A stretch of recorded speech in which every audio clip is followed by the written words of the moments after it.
All right. Good morning, ladies and gentlemen. We're going to be trying something today. I'm going to see if this goes through. It looks like I might have this set up correctly. I'm hoping that this is going to work. I'm watching both screens because I'm looking at doing kind of a simulcast where it streams on two different sides. So give me just a few moments. Hopefully, this works. If you are seeing this, please do me a favor and let me know if you are seeing something on the uh, YouTube Shorts side. If you're not coming through the YouTube Shorts side, let me know and we'll make sure we're there. Hey, Kane Friday, what's going on? So, Kane, I need you to do me a favor. I need you to let me know by putting a one in chat if you're watching this in vertical mode, or a two in chat if you're watching this in horizontal mode. Let me know which one's going through. I've got two simultaneous streams set up. Hey, David Carlisle. No, that doesn't help me. One, one for vertical, two for horizontal. Okay, horizontal, outstanding. We're going to see if, okay, outstanding. Now I'm going to try and see if we got it. So I want one of you guys, do me a favor. In the chat, there is a link. Hey, Steve, looking for silver EMR. Good to see you. There's a link. It's pinned to the top. And in that link, there should be something that says, go to, you can see both.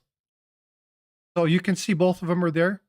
Okay, outstanding. Now, what I'm curious to see is if the chat changes. So, Steve looking for silver, outstanding. Okay, thank you so much, Steve, for doing that. All right, so I am doing something totally different. So, what I'm trying to do right now is from a single location, I want to stream at both. Outstanding, folks. Thank you so much. Um, yeah, so what I want to do is I want to see if I can stream both in the vertical landscape and the horizontal landscape.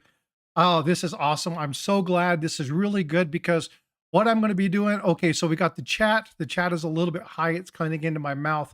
I'm probably going to have to lower that down a little bit. So let me drop that chat down just a little. I'm going to have to mess with this stuff a little bit later, but I think we should be good to go. Let me set myself up a little bit higher. I'll mess with the formatting later. These are things that I need to look at and work through as I do this. But what I wanted to do is I want to give people options. If you want to be looking at this stream from a wide angle, then you've got this here. So you're able to do that. But if you're on your phone and it's just too small to see it on that wide angle and you want to see it in vertical mode, you can go ahead and go over there. You can click on it. You can click on that link and you can come on over and check it in the horizontal mode. Now, the horizontal mode should be showing up in the YouTube Shorts feed. So I'm really hoping that we can pull two audiences together to talk about the topic that we're going to be talking about today, which is the Dali, the crash on the bridge. Now, a lot of people are like, why in the hell, Frosty, are you talking this, right? You're a coins collectible channel. Why are we talking the Dali? Well, if any of you have paid attention to me at all in the over a year that I've been doing this, you guys know I love my ships. And this is just one of those things that I absolutely love.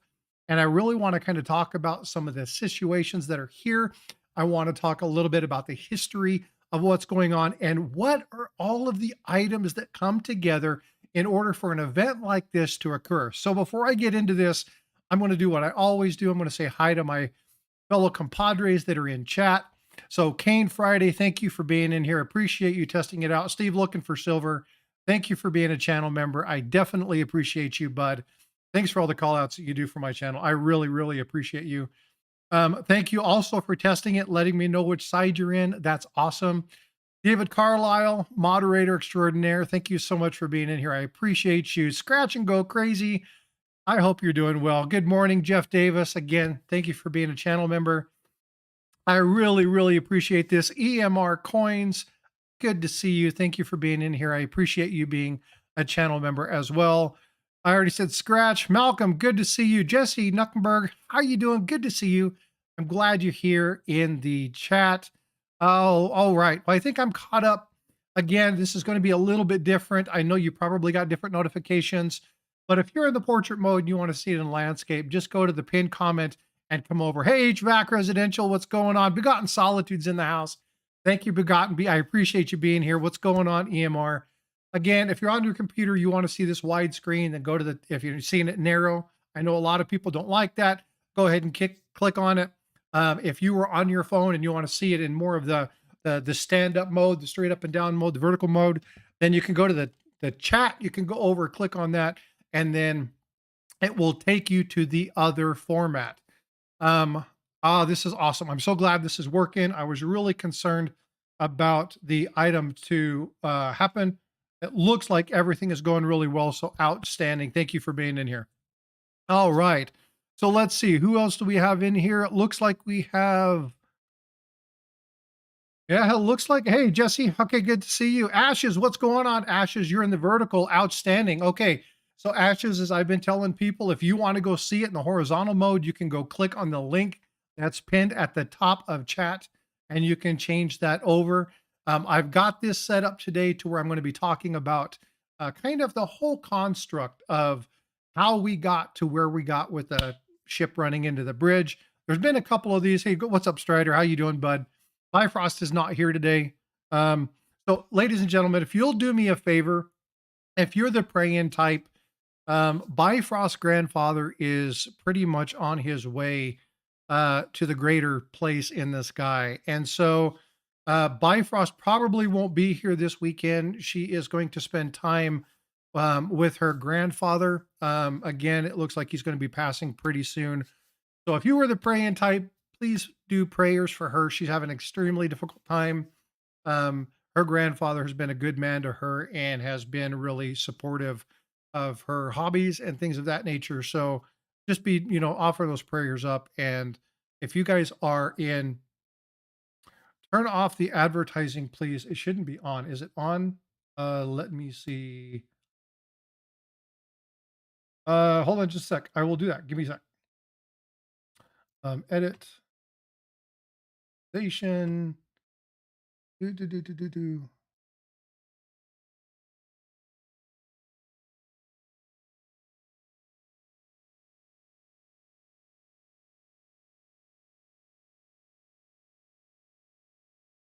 Okay, let me check this out real quick. I thought I had those turned off. Obviously, they did not. Manually and save. Okay, so they shouldn't show up unless it asks me whether or not I want to do this. So that should be good. Hopefully that's better for you. Let me know if that doesn't change. Watching both at the same time. Are you watching one from your phone and watching one from your computer? If so, that's really cool. I got it on my TV. Okay, so there are individual settings that happen through your service provider that allow for those things to come through. And unfortunately, in some of those, I was working with a gentleman the other day trying to get those things turned off. And unfortunately, I was not able to do anything about it. What I'm trying to do is trying to set it at the maximum level of 30 minutes with it basically asks me if I want to show a view. It obviously should be no. If it happens anyway, let me know. I'm going to continue to work with the settings. YouTube did change a couple of things, and it makes it really hard for you not to show them if you have monetization on. And so we'll kind of check with that. Hey, Stacking with Kraken, appreciate you. Thank you, HVAX, for letting me know. I'll see if I can't do this. Good morning, Dan McCumber. Hey, Miss Coin Crew, good to see you. Thank you. And again, please do me a favor and show that out. Dual screens on PC, but only listening to one, not quite synced for audio. Interesting. Okay. So does the screen show both the vertical format and the horizontal format at the same time? Or are you looking at two different screens? Let me know because I'm curious to see kind of which way you're looking at. There are going to be a little bit of delays on the vertical side because because of the way I'm streaming this, but we'll see. We'll continue to play with this and we will see. The streams, one of them should be coming through your shorts feed. The other one should be coming through your normal long form feed. We'll see if that works. I'm not sure exactly how that works, but you should be able to click on that link and see that in the other one. If you're on your phone, it should fit to frame. And if that's not happening, let me know. Again, this is the first time we're doing this. So we'll kind of check that out and see what's going on. I definitely see more people in my normal long view format. I expected that the first time. Hopefully, as time goes, we'll see more people in the vertical. But again, I've got to check with this. I should be looking this at my phone and see how it displays to see if it shows up in the YouTube side. So let me check that real quick and see if it's even showing up. It may not work for me. Um, let's see.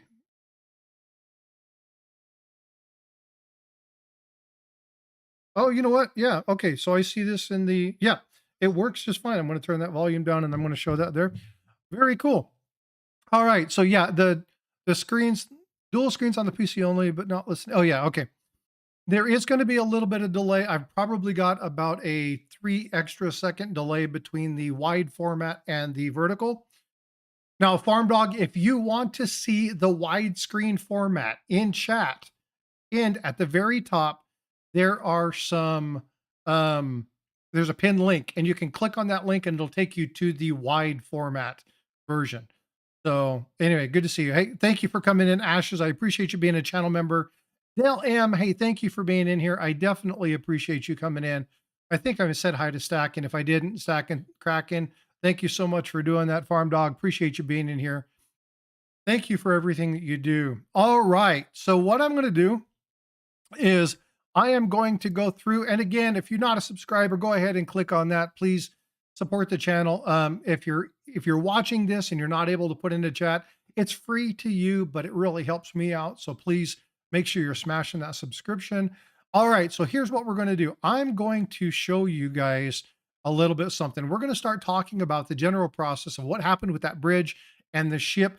Now, I have a Navy round here, and I'm not going to tell anybody when I'm going to be giving that away. I'm not going to tell you kind of exactly what's going to happen, but it's here and I'm going to be giving that away. I also got a 90% AU Franklin half. So stay tuned because I'll be giving those away. But in order to get that, you're going to have to be entering into chat, which means you're going to have to do the thumbs up and all that other stuff. Okay. So what I'm going to do is I'm going to be switching screens and I'm going to go, bam. All right, there we go. So now we have what we call the Swiss cheese model. So the Swiss cheese model is something that we use in process improvement. And the Swiss cheese model basically works something like this. In order to really identify kind of where barriers and situations happen, there's going to be an alignment of things. And so you have different barriers across different platforms. You have different events, different things that occur through the history of an accident. Okay.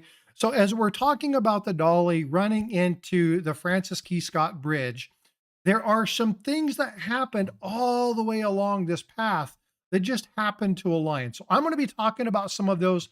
I'm going to go over a couple different elements and kind of walk you through kind of what you would see in kind of just the overall history, the overall viewpoint of this particular item. What's going on, Jackalope? Good to see you. Hope you're doing well. Ringmaster Ray's in the house. Yep, good to see you. What's up, Coin Junkie?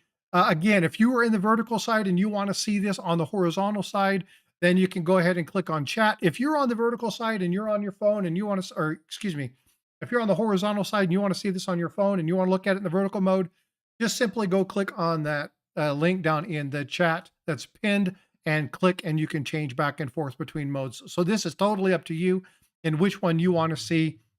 There will be a delay between the two of them. So if you're trying to watch them simultaneously like Ashes is doing, there's going to be a time delay and a voice delay between the two. So we'll play with that. We'll see what happens. All right. So we're going to talk Swiss cheese model.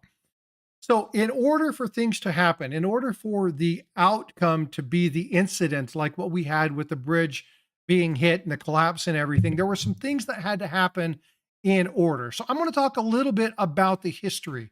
So what you should be seeing on your screen is you should see the accident, and then down below, you're going to see 6 key elements that I'm going to kind of be talking about regarding the situation. Now, we're going to be talking about history. Now, you guys know, again, what's Frostbyte doing talking about a ship? Well, if you know me, you know I love my ships. And now, believe it or not, there are coins. There are coins that have container ships on them. There's one from 1973 Libya, I think it is. It's a world coin and it has a tanker on there. So there are coins that actually have these ships on them. I'm actually looking to try and find the 1973 Miss Coin Crew. You might be interested in that one as well because it's our birth year. 73 is the best year. And anyway, so they do have coins regarding tankers and things of that nature. So if you're wondering, this really isn't a stretch. I'm talking about coins, I'm talking about ships. Ships are the things that I really enjoy. So this is kind of one of those things. But in a short that I did a while back, there were some things that were talked about, controversies, right? Like, oh, there was a cyber hack on this ship, and this is why the ship crashed in. Oh, this was done deliberately. No, it wasn't. And we're going to talk a little bit about why I say that. If you are a conspiracy theorist and you think that there's ways that you can hack that, we're going to talk about that today. We're got a whole wide variety.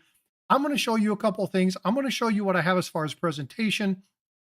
And then what we'll do is we'll kind of open it up and we'll be putting in um 72. Ah, you're okay. HVAC's just a little bit older than me. Now I can pick on him. All right. Um, but we're going to talk a little bit about the history. So the first thing that we really have to kind of understand when we're looking at this event is how did we get the massive tankers, right? And so the way you look at the massive tankers is you have to really understand kind of the origin of the container, right? So the container is the thing that made shipping what it is today. And the first commercial container ship, the one that it basically was isolated. Hey, what's going on, Check Stacker? Thanks for being here, bud. I appreciate you. If you look at the first ship, you're going to see, if you look through history, you're going to see the first standalone ship was called Ideal X, and it came out in 1956. And a lot of people were like, that was the first one, but actually it wasn't. The one actually came way before that. And it came from converted T2 tankers that come out of World War II. But it wasn't the ship itself. The ship itself wasn't the thing that really kicked off the transcontinental shipping that it is today. What's really important to understand is that in the 1960s, only about 20% of the world's economic output or the GDP included transcontinental shipping, right? It wasn't a huge big, the GDP of this was only around 20% back in the 1960s. So while shipping was a big deal, it wasn't until about 2017 that we increased that to number almost to 50%. And now today we're probably closer to 75, 80, maybe even 85%. But in order to answer that question, why was it that in 2017 this major thing happened? Well, we have to understand a little bit about the containers, we have to a little bit understand about the ships, and we have to kind of understand the history of these. So I want to talk a little bit about the container itself. So there there are a couple things that happened. So in the 1950s, this gentleman was looking at ways to improve.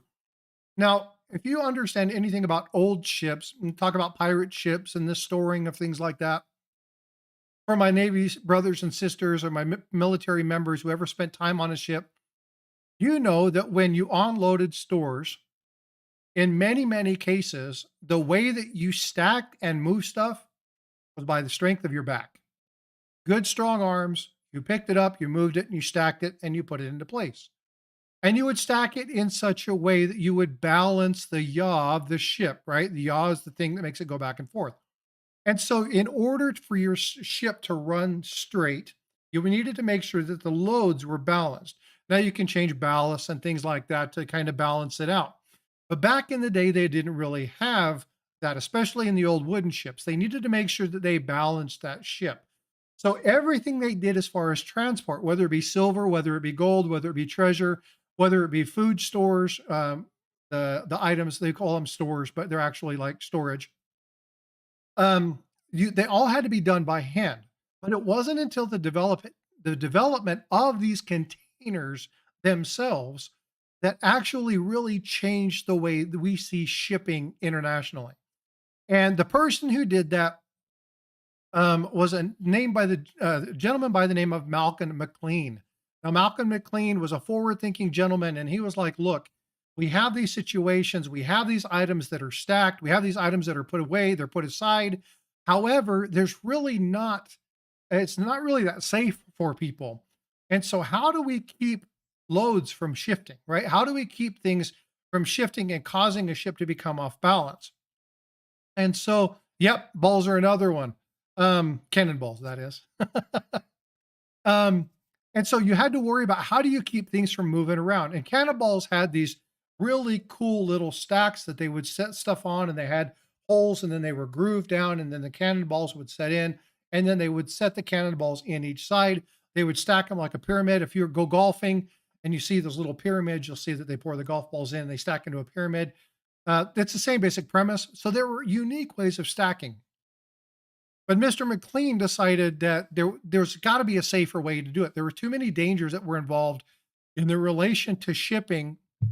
And so they wanted to do something like create the container. Now, the container was really important, but the container itself wasn't the thing that kind of catalyzed this into what it is today. There were two events that happened. And one of them was something you're probably not really kind of pairing this to, and that was World War II.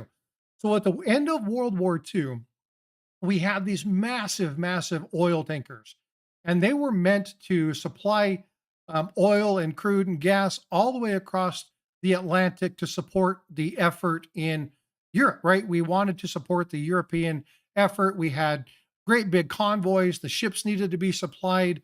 We had the tenders that supplied the vessels with food and stores and ammunition and things like that. And they had to be fueled.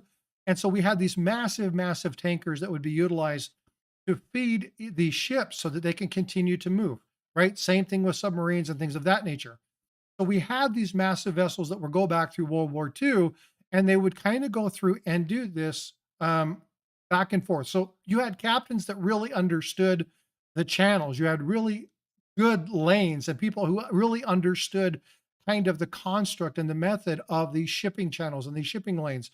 So you have these pilots who were really good, the captains that were really good with navigating transcontinental commerce. Well, cue the container, and now you had a pilot who not only understood the commerce, understood the travel lanes, but also had the ability to store stuff without it shipping. It became a safer way to transport. But the next item that really lit up things was this. And a lot of people are going to go, how in the hell did Vietnam really change the way our shipping industries work? Vietnam actually is where they utilized the T2 container ships at their largest companion. Now, Malcolm McLean sold his container idea to none other than the United States military. And so the first people that really utilized this were the military. And so they already had the infrastructure set up. They knew they needed to support the war effort. And so they utilized these containers to transport ammunition and stores and goods from the United States over to the coast. And you can see in that map, the right-hand side of Vietnam is all ocean-based. It's all supported by that bay. And you can see all the way up to Hanoi. You've got all this shore area where they could drop and unload stores. They could connect a helo, lift that stuff off, drop it into the location that they needed to, and then get out of there as quick as they could. So these transports actually did a lot to support the war effort in Vietnam. Now, this was a key enabling factor in the development of what they call containerization. Now, containerization was the utilization of these containers throughout the shipping. What's going on, Siren? Good to see you. Asan Hook, thank you for being in here. I appreciate it. Hi, Paula, Roxzilla, Anxious. Good to see you. I'm not really looking at chat a lot, and I'll kind of go back and forth. But Vietnam was the big thing that really kind of shifted this containerization in the Pacific. And it was because of the escalation of the Vietnam War that they utilized these things more and more and more. Now, many of the improvements were done because of the logistic things that were utilized by the military and understanding how that military prowess and how that military function worked. They were able to identify things like stacking strategies and how to align containers on the deck, not only for better transport, but for a little bit more safer transport as well. The next thing we're going to talk about is the Panama Canal. Now, if you guys don't know, the Panama Canal was created in 1914, and there were a number of different efforts. Now, I'm not going to go over the entire history of the Panama Canal, although the Panama Canal is an amazing story, and people like Paula who were engaged in the medical field know that there were a lot of great advancements that come from the development of the Canal with in regards to like the vaccination of yellow fever and things like that. Because the mosquitoes and a lot of people were dying of typhoid and yellow fever and all these different diseases. And so a lot of advancements came from the development. And the French had tried years and years before, but the US finally got involved, and in 1914 the Panama Canal project would be engaged. But it wasn't the Panama Canal opening that was the catalyst that allowed us to get these larger and larger and larger container ships. What happened was in 1979, a team of engineers had started, whoops, sorry, a team of engineers had started to plan for the development because they had noticed, and if you look at the ship that's there, you'll see that it's really, really narrow inside that lock. And the problem is that there was a very specific breadth and a very specific length that you could have as far as a ship. Now I know the dirty minds out there going like, "Oh yeah, he's talking about breadth and length." No, that's not where I'm going. But when you have this ship and you have a certain size that can go into this slot, here I go with the acronyms. Um, had a very limited run. You have a very limited side of things. There's the very limited things that you could do as far as transport. So in 1979, they started the lock project, and there were two major components. They wanted to increase the set of locks. So they wanted to do one both on the Pacific and the Atlantic side of things. Because for those of you who don't know what the Panama Canal is, it passes from the Pacific to the Atlantic or the Atlantic to the Pacific and allows you to not have to go around the Cape Horn, which is some of the worst seas. The seas in the Cape Horn that down there at the bottom of Africa South America are horrible. They have the worst seas probably in the entire globe. And a lot of ships that try to circumnavigate that area end up sinking.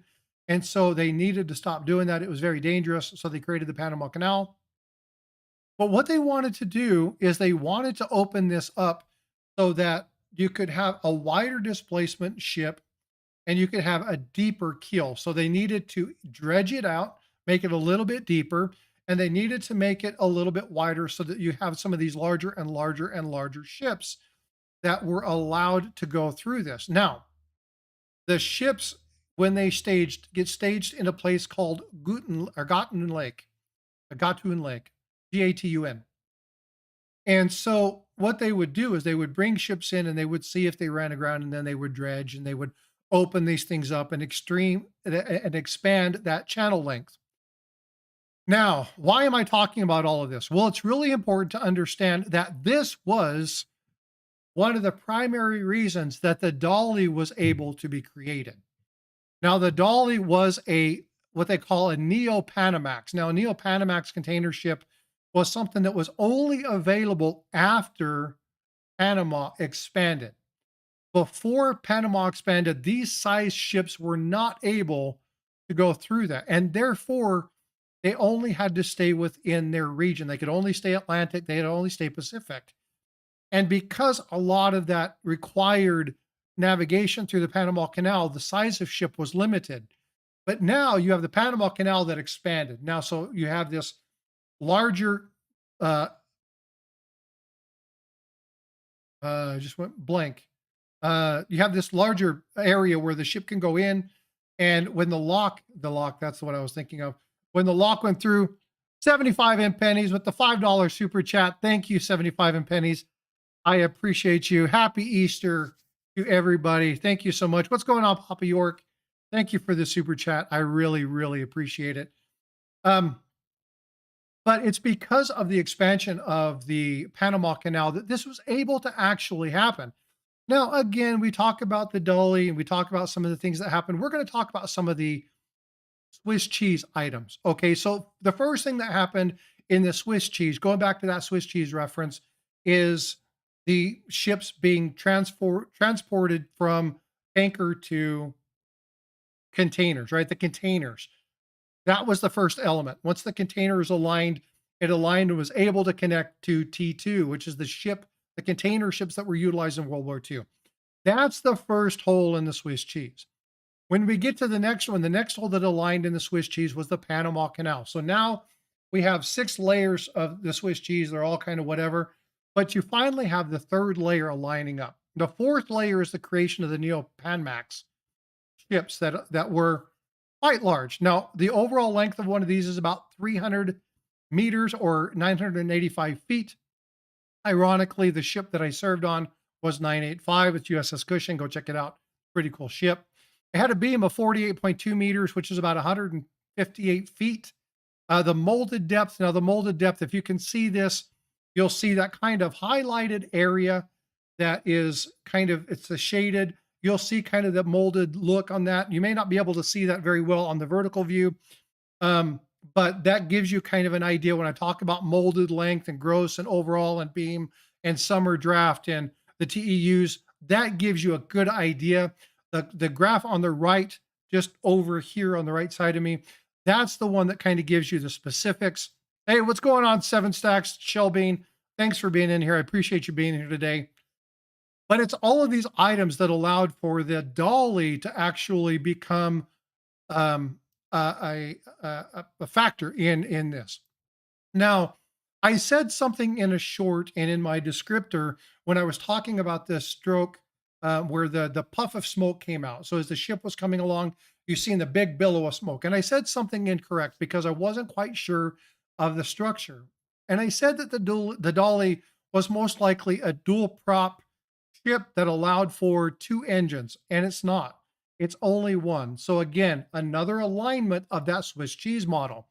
A single propeller, a single engine. It has a 2-stroke crosshead diesel engine, but it's only got the single shaft. And her main engine is a 9-cylinder BMW. I'm not going to go over the other ones. Chief Stacker was here. He'd be all over this. He'd know exactly what was going on. The rate was 440 kilowatts of power at 500 or 55,000 horsepower.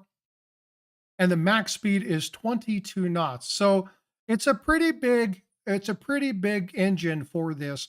But again, there was only one engine. So when you looked at that, and I'm not going to show that up. If you want to see that, there's another video. You can go back and check on the video on that. But as they were trying to do the little kick maneuver, you'll see this big puff of smoke. And what they were doing is they were refiring up that engine. And there's only the one engine, right? And so when you look at that particular item, you know that they only had one power source. Okay, again, another alignment in that Swiss cheese, the single power source. Now they do have two AC units or auxiliary units that feed that one, but there's one primary auxiliary unit in this. Again, only have a single redundancy, a single point of failure. Now, we're going to talk about something that I read that happened in 2016 and again last year. And I'm going to get to that here in just a minute. But the next thing I want to go over is I want to talk about the bridge. Okay. Now, because the bridge is something else that played a factor in this. Now, people are like, well, the ship at the bridge. Yeah, but there were things with the bridge that happened that people need to be aware of as well. Okay. No backup power source seems like it's a necessity. So they have auxiliary generators, but we're going to talk about that because that's an extremely important point, right? You should never have single redundancy. You should have redundancy, never single points of failure. Again, when we're talking about that Swiss cheese model, that's another one of those things that just happens to align. And when you can see the very end target, you can see the very end path, and you know you have a problem. Having those things in that Swiss cheese, the various barriers, the various events, are the things that cause the problems. And that's how you get to that event. Okay. So one of the other factors is the bridge. Okay. So now we talked about Panama. Okay. So in order to understand why the bridge is important, is that in 2015, prior to that, so the Panama project kickoff 2016. Why is that date important? Because in 2015, they dredged the canal, and they dredged the canal to ensure that they could allow for these new Neopanamax ships. So they were already planning for the larger ships to be coming into this port. Where coins go. Well, coins are still going to be talking about. We'll be talking about coins another time. I'm talking ships today. You guys know my channel. I'm going to be talking about this, but based off of conversation that I've had in various chats and various videos, this is something I want to do. So if you're only here to watch the coins, there's not going to be much coin talk today. We're going to be talking about this. Stick around. There's a lot you can learn about this, but come check it out. So they had already drudged the channel. So when you look at the video that I did and I talk, you'll see the wide pan, you'll actually see the channel lane. So they had actually dug that out. So they increased the depth of that channel to be 60 feet. Now the minimum was 50 feet. And that was done to accommodate these new Panamax vessels. So they had already widened that channel, they had already deepened the channel, and they were preparing for this. But when they did that, there was something that didn't happen. And we'll talk about that when I go to the next section of these things. But for those of you who aren't really understanding of what happened with this bridge or when the bridge was created, I'm going to give you a little bit of a history about this. Copperall Coins, good to see you, bud. Thanks for coming in. I appreciate this. So they call it the Francis Scott Key Bridge. All right. So earlier I stated that I had an AU Kennedy 50-cent piece. This is a silver piece. And I'm not going to do the first person because there's a delay between the widescreen and the narrow screen. But what I'm going to do is moderators, if I have a moderator that's willing to do that, I want you to do me a favor and kind of track this. So if I can get one of my mods to kind of help me out with this, that would be great. We can talk about that. No, I haven't solved it, Paula. But I've done a lot of research because there's a lot of different things that I want to look at. Now, there are a lot of events on board ship, and I have a lot of questions. And when I stop showing this and I get back to the other view, I'm going to be asking questions to chat because I have some questions that I want you guys to think about. This is Critical Thinking Challenge 101, and these are things you should be doing when you're looking at events like this. All right, I'm just listening on the phone right now. No problem, me, not a big deal. But the Francis Scott Key Bridge was named after Francis Scott Key. Okay, given, right? Understand that. But I want people to be entering into chat, and I'm going to go back and look through chat and find out who got the correct answers. And I'll do a little wheel a little bit later on today for these to see who wins this. But can you tell me who Francis Scott Key was? Now, I would really love for you to know American history without having to go Google it. But if you have to go Google it and throw something in chat. Let me know. I'll come back a little bit later on after this stream. I'll pull names and we'll do that. But if you happen to know who Francis Scott Key is, see, okay, Jackalope, not a big deal. Well, you know what I want you to do? I want you to go look it up. 7 Stacks. See, I love that people know this. Hopefully 7 could do this and didn't have to do this. Papa York, same thing. Hopefully you guys know this. They want to rename the bridge. What do they want to call it? Impact Bridge, the Star Spangled Banner. Yes. Okay. So that's right. So we got people doing this. Yes, he actually wrote the Star Spangled Banner. And for those of you who don't know that, we also know that as our national anthem. Our country, 'tis of thee, sweet land of liberty, of thee I see. Land where my fathers died, land of the pilgrim's pride, from every mountainside, let freedom ring. I love that particular poem. If you don't know the whole poem, I strongly suggest you go look at that. But he's the one that wrote that. So he is the namesake of the bridge. But in 1972, hey, I remember seeing somebody's birth year, hint, hint, HVAC. Just in case you didn't know that already. Hey, Jenny, sweetheart, good to see you. That bridge was created in 1972. And it took about 5 years for it. And in March 1977, the project was done. And basically, the reason that the bridge was done is because they had the Baltimore Harbor Tunnel, but there were some issues with the reliability and safety and things of that nature. So they wanted to increase not only traffic from the city side to the port side, but they also wanted to have something that's a little bit safer. Now, the cost of this was $110 million. Now it's $110 million in 1970s. Okay, so as you can see, you see the steel arch, you see the continuous trusses going through the bridge. And again, it was named after Francis Scott Key. Okay, we talked about that. But there were oversights in the relation to the expansion of the channel. And one of the issues that I have that is another gap, and this is what leads us to the next one, is the warning signs. Okay. So we're going to be talking about some of the potential things that happened that kind of contributed to this overall event. And I want you guys to be thinking about this when I'm talking about it, because as I started reading and looking at and studying what was going on and what happened to the bridge and what happened during the construct of the bridge and what happened when they grew the channel and why didn't they implement things called dolphins, not the dolphins, but the things that actually protect the barriers. Why didn't they install those, right? Why didn't they do the updates? And we'll talk about that here when we're talking about this. So I'm going to kind of go through and talk about that expansion. So the first thing we look at is they increased the depth to 50 feet and they widened it. When they widened that, they took the air variability from, let's say, 40 feet on each side of that down to maybe half of that, if not even less. And when they did that, what they didn't do is they didn't add additional um, safety guardrails or protection, also known as dolphins. There's a number of different ways. Now you can see them in front, they're quite a distance, but they're not necessarily located to the support struts in the bridges themselves. And so the bridges themselves were open, they were exposed. And so that allowed for contact with that strut. They should have put something there. Now, one of the major questions is why didn't they do that? Now, I'm not going to ask that question right now. We're going to have that discussion in chat a little bit later.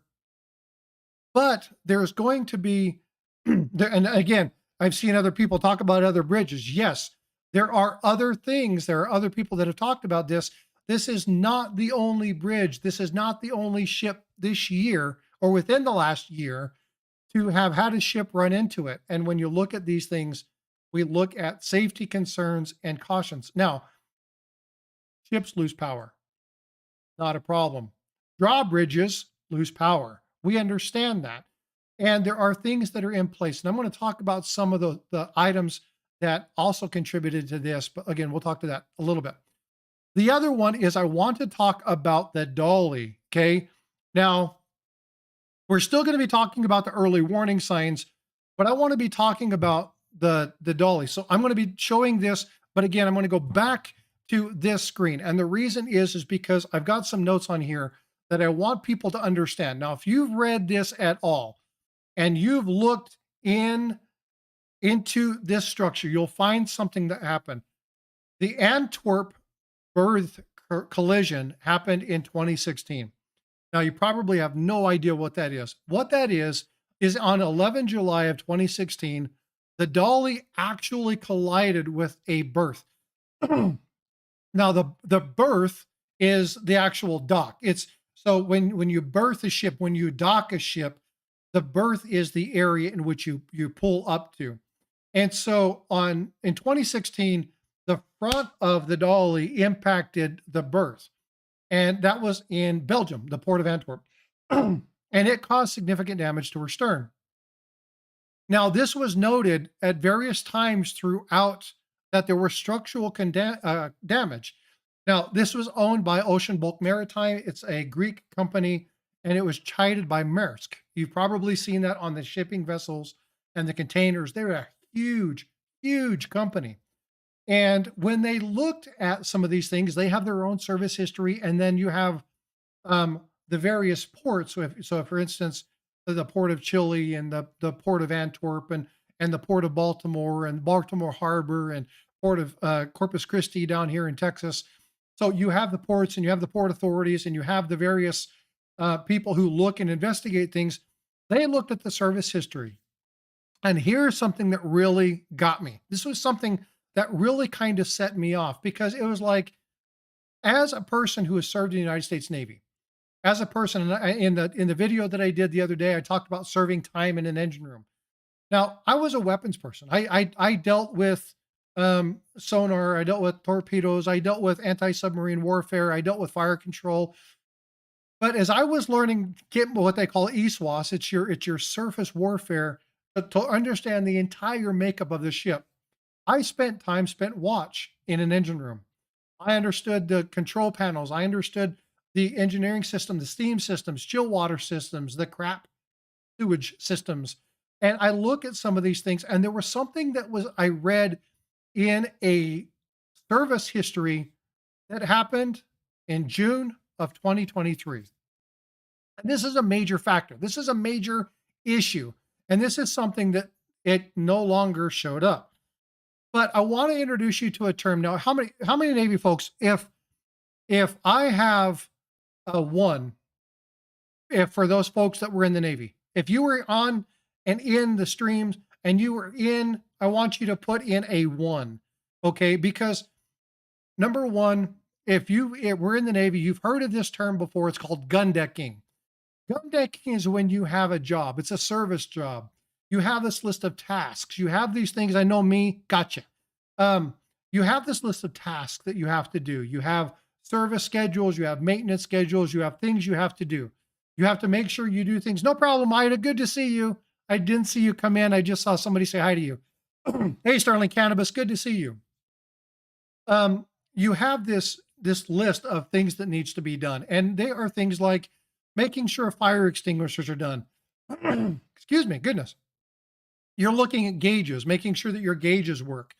You're looking at sprinkling control systems. You're looking at chill water systems. You're looking to make sure that the service, the maintenance of the ship is done. And what happened in June of 2023 is that in the San Antonio, not Texas, but Chile, there was a port authority and they did an investigation, and the port state control inspected and found that there were deficiencies in the gauges and the thermometers of the ship's machinery.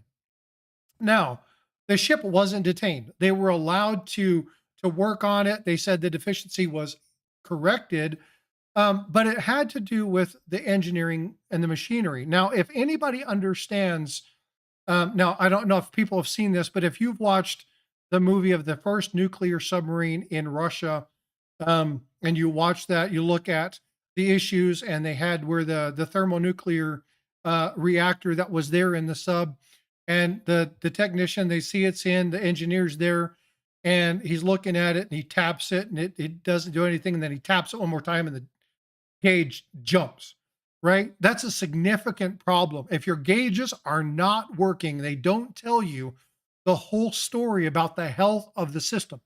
And so when I saw this, I was like, oh man, red flag, right? Will Robinson, warning, warning. We have a problem.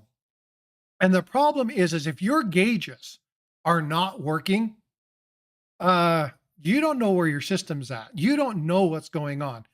So they said they didn't detain the ship. That means they didn't make the ship stay there until they could 100% validate and verify that these gauges were no longer systematic of issue. Now, they said that they were okay and they gave them a clean bill of health. But the question is how did they fix the gauges? When they did the test, how did they do that? See, on the occasion where the Chilean authorities identified that, they kind of let them go. Now, I read something in the items. Yeah, exactly. Papa York, warning, Will Robinson, warning. Hunt for Red October is not the same movie. This is, I want to say it's like C2 or something like that. It's the one where they had the nuclear submarine and it sank, and they ended up rescuing a lot of the sailors. There are a number of people that died, but the ship actually sunk, and I think it's still down there, but I can't remember the name of it. I'll pull it up. But it's not the Hunt for Red October. But anyway, when you're looking at that, you know, K-19. Thank you, Redfield Medals. Appreciate it. That K-19 is the movie. But you'll see that he taps that gauge, and the Kursk. Thank you, outstanding. Somebody else who knows ship's history. And you'll see that gauge jumps. Well, that was a major factor for me. Okay, so now I'm going to go ahead and I'm going to talk about the collision. So the ship had history of issues. They're not necessarily major. We have other ships that are out there that have had more issues, more engine trouble. They have worse service histories, and they're out there. So all in all, the Dali service history, okay. I have a real concern with the gauge's history because, again, if you don't know the history of your engine room, you don't know what's going on. Now, I will be honest, and I will say right now, I do not know what happened on board ship. I have been trying to identify things, but there are some questions that I have related to how things were put into place. And one of the major ones is, where were the tugs? Now, the pilots were on board, but you should have a trailing tug. Where was the tug? They said they have multiple pilots. Now, a pilot is a person who navigates the ship through that channel. They're the ones, the captain does not make the determination at the time. The pilot does. There were more than one pilot. They have propulsion, they have engineering, they have different things that they have to look at. So they had multiple pilots on this ship. I have a problem. I have a question about that. And we'll kind of get to that here in just a second. Now, when the ship notified, because they did send an alert and said, hey, there's a potential that we could have impact with the bridge. They reached out, they found out that they had people working on the bridge. They stopped traffic, right? Now, there were still crews on the bridge. They didn't get off before the impact was there, probably looking to see what was going on, make assertions. When they hit, of course, people fell in. I don't know. Is a training tug? See, I don't know. And that's a question that I don't have the answer to. Normally, in certain segments, you would. Again, this is one of the questions, Ashes, that I want to ask. It's really important. David, I missed live streams on 2 phones. Thank you, David. I appreciate it. And again, for those of you who are just tuning in or you've been watching, trying to figure out what they're talking about, I'm streaming in both landscape and vertical modes today. So I'm in 2 different ones. If you want to go to the other one, then you simply go to your phone, go to chat, click on that pin, and you can either go back and forth between either one of them. So you can see this in either one. I did this to kind of make it a little more conducive for the people who were on their phones who wanted to have a little bit better view.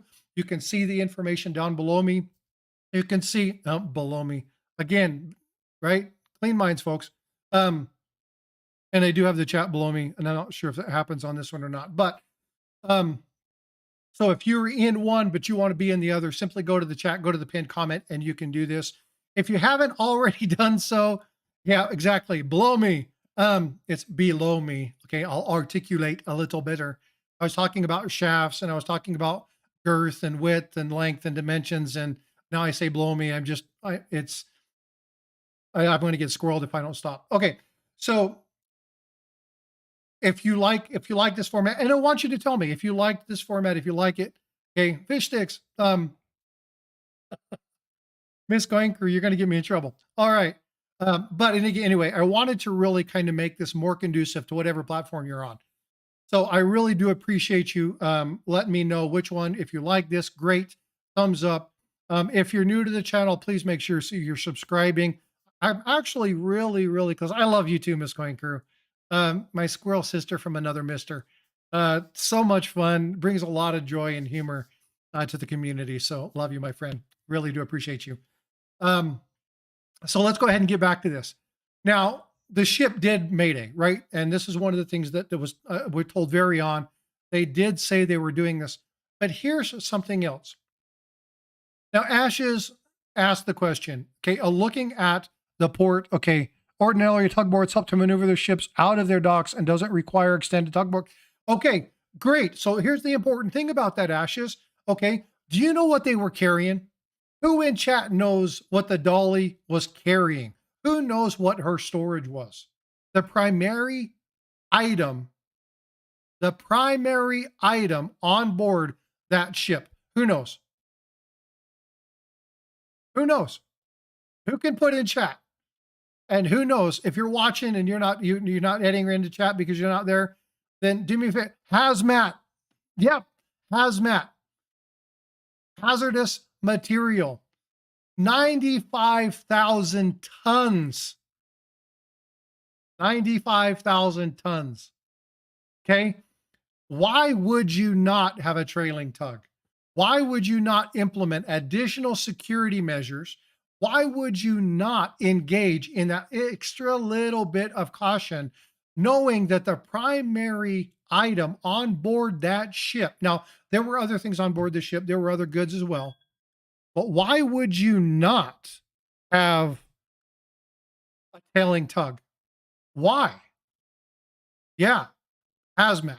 Why would you not have a trailing tug? Again, it's another one of those Swiss cheese items, right?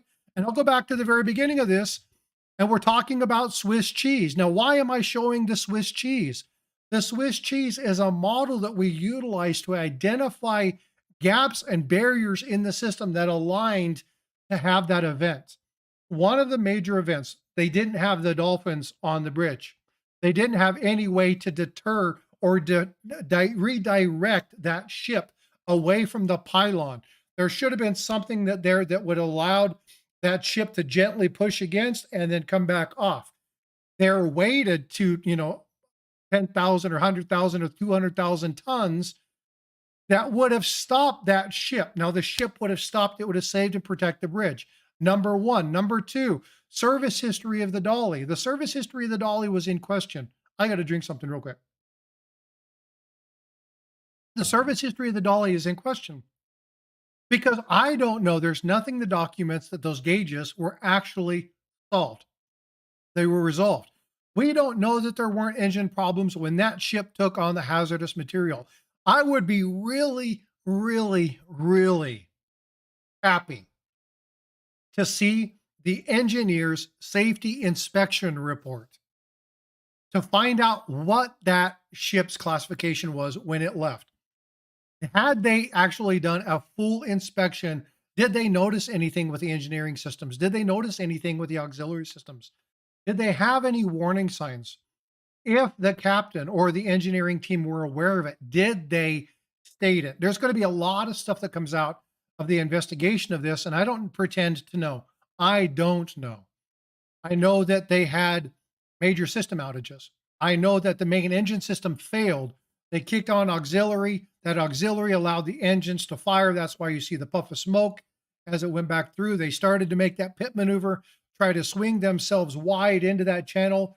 So if they were going to be dead sticking it, they would get into that lane. So they were making that move. Why did they make that move? A lot of people said, well, they redirected the ship into the harbor. Now, there's some things about that you need to look at when you're looking at where this ship was and where the waterways are. The flow of the water in the harbor doesn't necessarily match the harbor lane. Okay. So the lane that's in that channel, that water doesn't flow straight down that channel. Remember that the flow in the channel is slower than on the edges of the river. So you're going to have faster flow in the edges of the river. What they were trying to do is they were trying to position that more towards that center to allow them to kind of either push themselves through or deviate enough to get away. Now, I don't know why they were doing that pit maneuver. I don't know what was happening on board. I am not a pilot. I am not a captain. I am not in charge of this government or this privately owned vehicle. That's not something I do. I can't speak to that. But I do understand that if they were in that and that flow of the water automatically was starting to drift that ship into that direction, they would have tried to pull that ship, reverse that ship, right? Pull that away from the dock, try to get that forward momentum to stop and allow them at the same time to shift that ship over so that if they weren't able to do it, they would get through.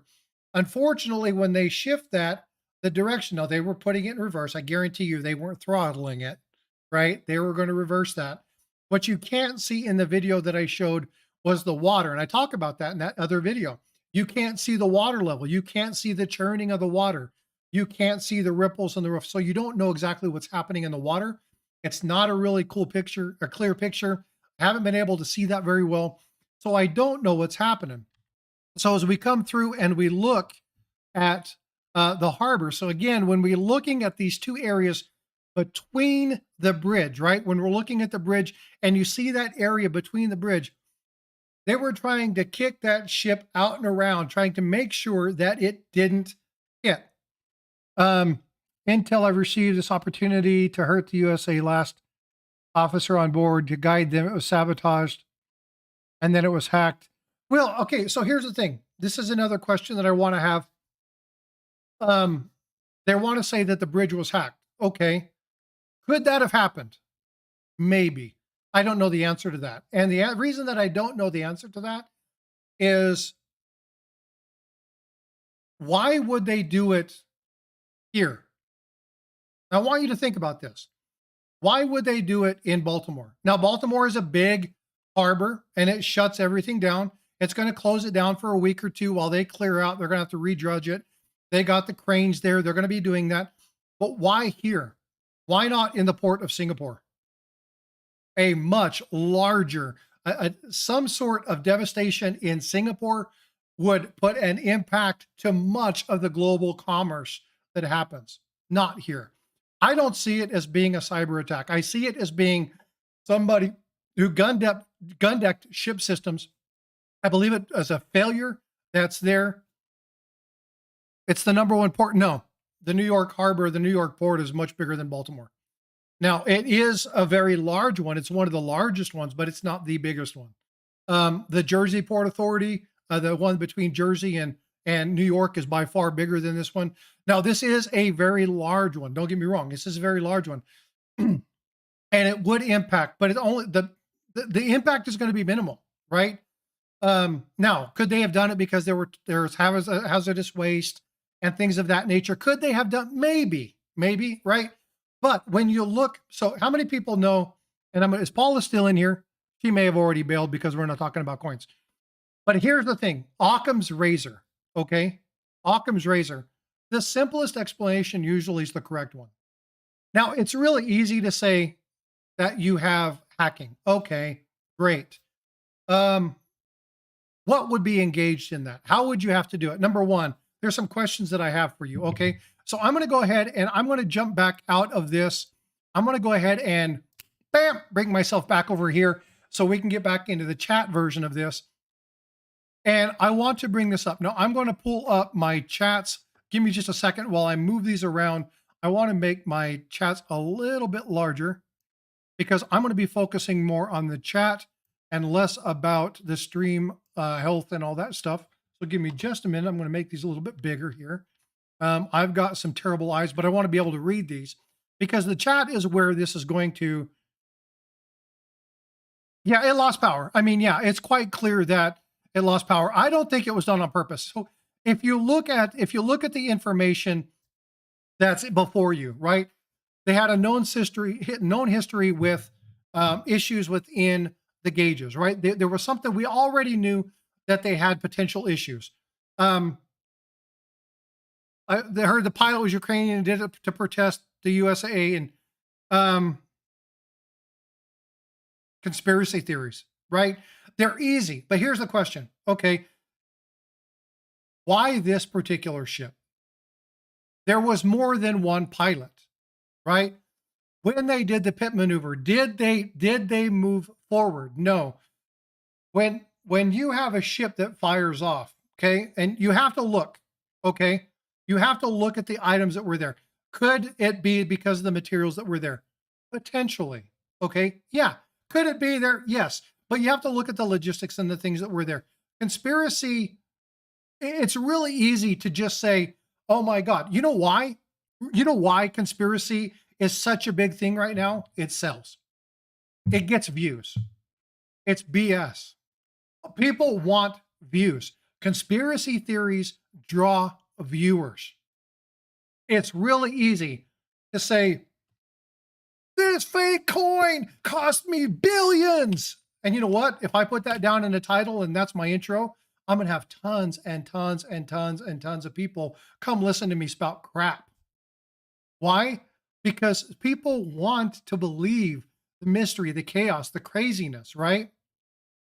And now, okay, too easy to dismiss. Okay, Papa York, that's true. But when you look at some issues, okay, I'll give you a great conspiracy theory. Iraq. Where were those massive weapons? Where were those weapons of mass destruction? Right? The conspiracy theory about where they had them and how things were going on and where they were at and where were they? Where were they? They weren't there. Conspiracy theories most often are disproved, not proved. On occasion, a conspiracy theory will be proven. But if you look at the basic premise of what's going on right now, you have some basic premises that were there. Number one, okay, JFK assassination, outstanding. That's a great one, right? Three people shot at the same time. That's a potential. It could have happened, right? They just wanted him dead. Did he do it? Maybe, maybe not. Okay, but there were things that had. Okay, well, Sterling, let's talk history. If you really want to talk history, who got Hussein into power? We did. Okay. So again, when you're talking about conspiracy theories, you have to understand the history of the nation. You have to understand the history. One man's freedom fighters, another man's terrorists. We put people in places to cause some of those issues because we wanted to control a certain portion of a regime or we wanted a certain thing. Yes, we put him in power. And because of that, we initiated that. He got out of hand. We couldn't control him anymore. We wanted to take him out.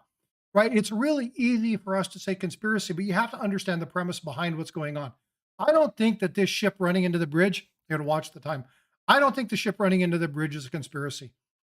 It's really easy to say Ukraine. It's really easy to say cyber attack. It's really easy to say those things. There were multiple pilots, not just one. Okay? It was very clear that there were more than one pilot. Not one pilot has control over the entire system. Pilots maintain different systems. Can the pilots fight each other? Yes, but if you have a discrepancy in that system, right, the captain has control as well, and they can take over control of that particular item.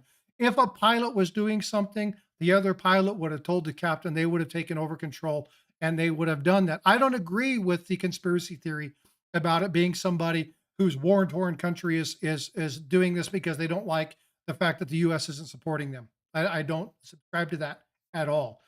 Now, could it have been an attack on the cyber structure? Maybe, but here's one thing that you have to know.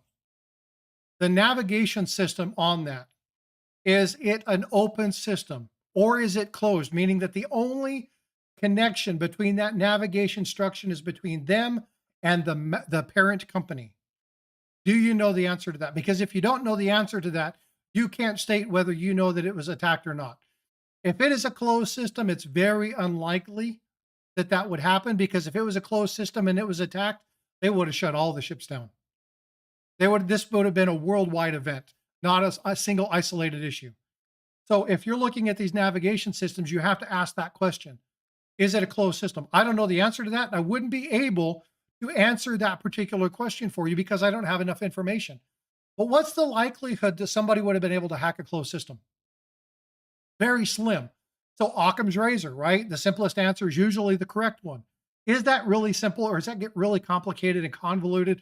You know what? A simple engine failure, a simple mechanical failure, a failure in a system that was known to have potential history and issues mechanically less than a year prior, that makes more sense. It just makes sense. Now, conspiracy theories, exactly 1462, right? Conspiracy theories are fun. They're fun to try to think about the different ways in which something could happen. They really are fun. This is why I love things like counterfeits, right? I love watching people like Jack Young and him look at some of the information in these coins and look at the mindset of the people who were counterfeiting and understand what they were thinking and breaking it down. Joe Cronin, another great person who really understands and breaks these things down and looks at them and looks at the nuance and what's there and how that happens. Hey, Ashes, thanks for coming in. Thank you so much for contributing to the conversation. I really appreciate you, brother. I really, really do. Thank you so much for that. Conspiracy theories are why I created this account. Yeah, but they're fun, right? They really are. There's a lot of cool things. And again, conspiracy theories and understanding how things work and how things do, it's really easy to say it's this, right? It's really easy to say it's government, it's government. It's an easy fall guy, right? Now, do they make a lot of mistakes? Yes. But is it the only one? Is it the only way to? No. And when you do this, one thing that we have to remember, folks, and I've only got about 20 minutes left before I do um, I'd redirect from this stream over to the Premier Train. For those of you who are brand new to this stream, let's do this. Has anybody subscribed in this stream? If so, if you're a one and you've never heard of the Premier Train, let us know. I'm going to have my mods throw in the Premier Train link. That's going to start at 10 o'clock Central. There's a lot of fun with this. UCI to learn. Thank you so much. I appreciate you doing this. But again, when we look at discussions and things of that nature, um, there is an island right on the other side of the bridge. It's not like you can go to the dead center. Well, yeah, so again, there's when you look at the conspiracy theory, you have to ask why. And it's too easy to go, no, it's not. Yep, it's not there. It's there. Oh, this could be happening. This is whatever. And that's fine. It's not a big deal. And they are fun. They're fun to discuss. But what I wanted to do is I wanted to do what's called critical thinking, right? Really look at the incident and say, what do we know? What really do we know? Okay. So the pilot was Ukraine. So what? Well, who was the other pilot? Did they say who the secondary pilot was? Did they say what the nationality of the captain was? Did they say what the nationality of the crew was? Did they say the hundred of thousands of trips that this particular ship made and how many times this pilot who works in that harbor has done this job? Doesn't mean that because he's done it 100,000 times that he's not capable of it. No, we have pilots who fly airplanes who try to commit suicide by crashing the plane. Triple P actually had a discussion on this on one of his things where they had to take him over and pull him out of the way and subdue him because he wanted to do that. Now, does it happen? Yes, it happens. But there are redundancies and things like that in place. That's why airline doesn't have just one pilot. They have two people, right? The same thing with pilots. There's two people on that. You have the captain. There's three people that are governing this bridge. So there's a lot of different redundancies and stuff in place. The redundancies didn't happen in the engine room. The redundancies didn't happen in the auxiliary room. The redundancies didn't happen in the protection of the bridge. So look at where the system failures were. The bridge, the ship, right? If the ship would have had the protections it needed, would this tragedy have happened? The ship failure, yes, it would have happened. Okay, it's inevitable. It's not the only ship to leave a harbor that's lost power. It's quite common, actually. But carrying hazmat, there was no additional tug. What exactly, Eric? We don't know what they want. We don't know all the information. So it's impossible for us to come to a final conclusion. All I wanted to do is to take a minute and walk through this with you guys, give you some critical thinking skills, give you some history about what happened, what allowed us to have this event, the expansion of the Panama Canal, the dredging of the harbor in 2017, making it bigger so ships like this could actually do this, widening that channel, making it closer and more opportunistic for that bridge to get hit. The safety systems that weren't in place on the bridge, the single system redundancy failure on that ship, that when that engine went down and that auxiliary went down, they were dead stick. They had no way to do it. They had redundancies in the pilot. They had redundancies in the standing of the captain. They had redundancies in that regard. I don't think it's that easy. I really don't.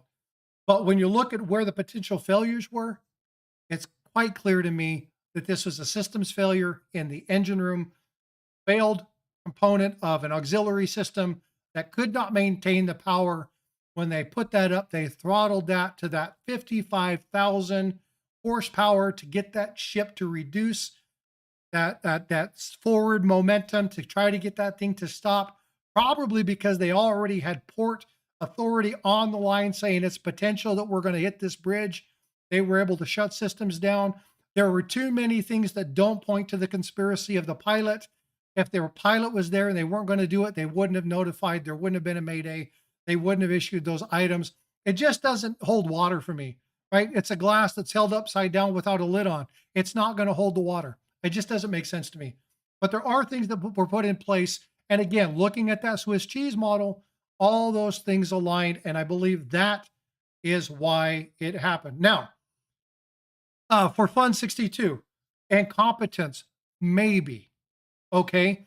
I don't want to default to this because there's something that happens in process improvement. So I work in process improvement in my normal day job, and there's something called human factors. Human factors are the lack of information always. Exactly, Eric. That's exactly right. Human factors are the fact that systems fail people. Most of the time, people don't fail systems. I'll give you a great example. How many people in the chat, please put a one in chat if you have a diesel truck or a car that runs on diesel gasoline. If you do, put a one in chat, please. Put a one in chat if you have a vehicle that runs on diesel.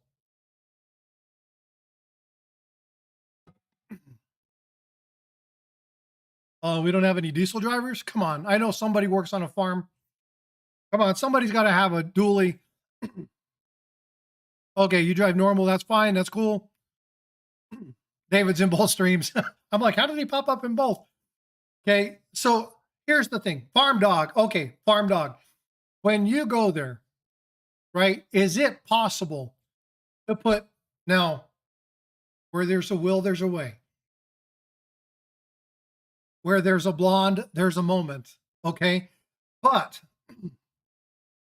is it possible for the standard person to put diesel in a normal vehicle? Now, I mean, you force it, make it happen. Is it possible to put diesel in a normal gasoline vehicle? No. Why? Because what they did is, well, you can force it, but you have to do it. But it doesn't slide in like normal. And well, not always. It's not. Because the size of the nozzle, well, if you use a funnel, yeah. If you use a funnel, yes, then you can. But the size of the nozzle on the diesel is larger. It doesn't fit inside that. Now, what you can do is you can put regular gasoline inside, but if they have the systems for diesel, there's a little latching mechanism on the top and it doesn't fit because it slides in too easy. It doesn't trigger that sensor and it won't go in. So some of the new systems don't allow you to even put your other gas inside a diesel. Now, I know I shouldn't have said that. But it takes skill, right? Where there's a will, there's a way. And where there's a blonde, there's a moment. And I'm not picking on blondes. It's just, it's a statement. Okay. So, but there are systems in place. Okay. See, again, you have to think outside the box. Yes, there's a will, there's a way. But the system itself, when you go to fill in, the nozzle is bigger. Okay. Same thing when you're in a hospital and you try to hook up oxygen and you try to hook up a CO2 tank. They're sitting in together. They have different plugs. So you can't plug one into the wall because the plug for one doesn't fit. I can't take an O2 mask and stick it in a CO2 container tank. They don't fit. They don't plug in. I can't stick a CO2 or an O2 into an acetylene tank. The nozzles themselves are different. That's how this system prevents the human factor of the event occurring. What I can't say is if these systems on board this ship allowed for human error. So I don't know if the allowance for human error is there or if this was a system failure. The system itself could have failed. And most likely it's not somebody that failed the system, it's the system that failed itself. Okay? You got to, well, remember, when you're talking about the older vehicles, when you're talking about old pumps, yes, it could happen years ago. It's harder to do nowadays, especially with the new vehicles. Now, I'm not saying that it's absolutely impossible because where there's a will, there's a way, right? It there is no exactly Papa York. There is no 100% idiot proof. It happens, but it's very, very, very difficult to do. These are system protections that are put into place that allow for these types of things to engage. Okay. So anyway, I hope that makes sense. Again, conspiracy theory. If you were stuck on this conspiracy theory, do me a favor, do some research. I want you to stay away from certain people, okay, who are known and you can look at them and you can look up just general information and you can find out that these people love to spout bullcrap. Okay. Don't get your information from them.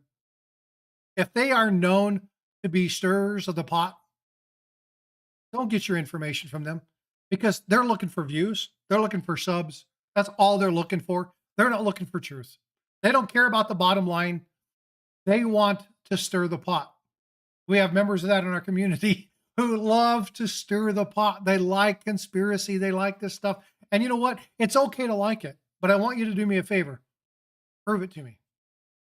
Show me the information. Do the due diligence that I've done for you today and show me how you can prove that it's conspiracy. I want to see how you get, don't get your news off YouTube. Hey, don't do that, Kevin. People won't listen to me anymore. Don't listen to Kevin. He doesn't know what he's talking about.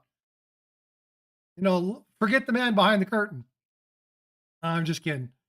But again, if you want to do a conspiracy, you really want to do that, do me a favor. I will be happy to entertain it. I'll be happy to entertain the discussion. And if you have good, solid information, then let me know. I'm going to have a stream tomorrow. I'll have a panel open. If you want to come talk to me about that, go ahead. Come on up. We want to do that. I'll be more than happy to let you do that. But here's the thing. Come with facts. I don't want hypotheses. I don't want, well, generalities. I don't want it's happened before. I want to know facts. I want to know where you got your information. I want to know your sources. I can tell you where my sources were. If you want to see them, I'll give you the full list of them because I have a little resource document that I'll do that. I'll be more than happy to share this with you. I don't mind. But here's the thing. I want to provide you in my channel.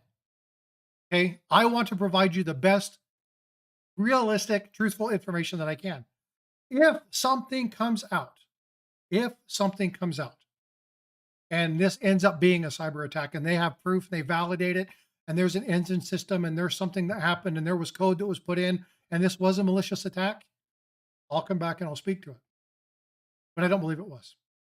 I think conspiracy theories will always be there. It'll be easy because news like that sells. So be careful, be leery. All right, folks.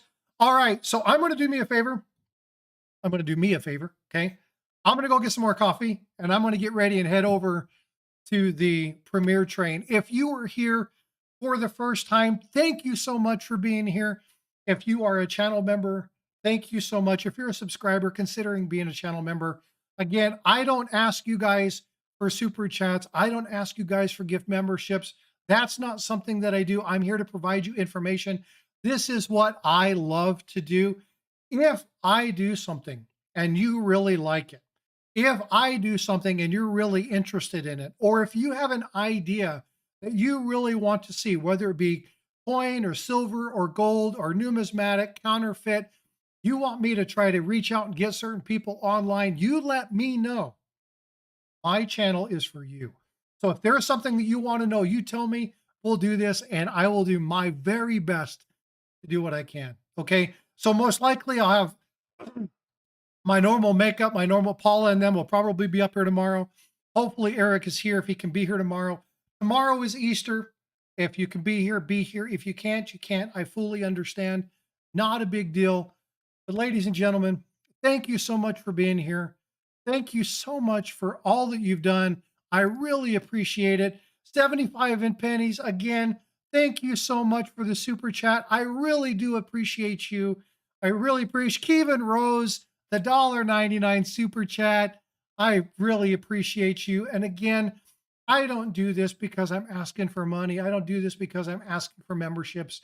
It does help the channel, but I want to provide you good information. So all I need from you is to know that you guys like the content. Okay. That's what I really want from you.